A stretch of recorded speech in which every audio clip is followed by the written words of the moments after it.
L'Ajuntament de Tortosa obrirà en menys d'un mes el procés de licitació d'un nou conveni per al servei de transport públic de la ciutat per a un mínim de 10 anys.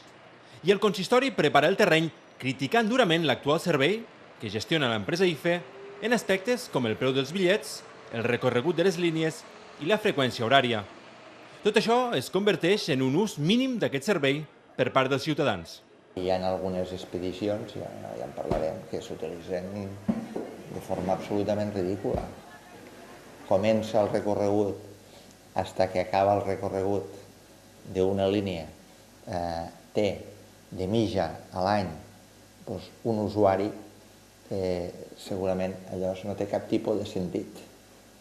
Ens sortim a quantificar-li un taxi gratis a aquesta persona, entens? Dic un o te'n dic tres, però és que en tenim algun cas així.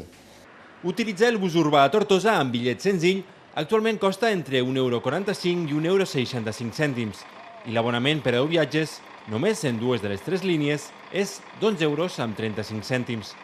Es tracta d'un preu molt elevat que, segons el consistori, s'ha de reduir.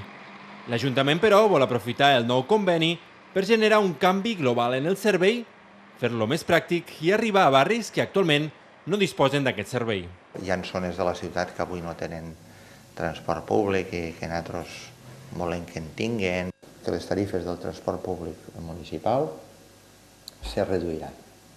L'alcalde de la ciutat ha assenyalat que l'ideal seria crear un consorci de transport públic que comprengués diferents poblacions de les Terres de l'Ebre i aplicar una zona de tarificació única.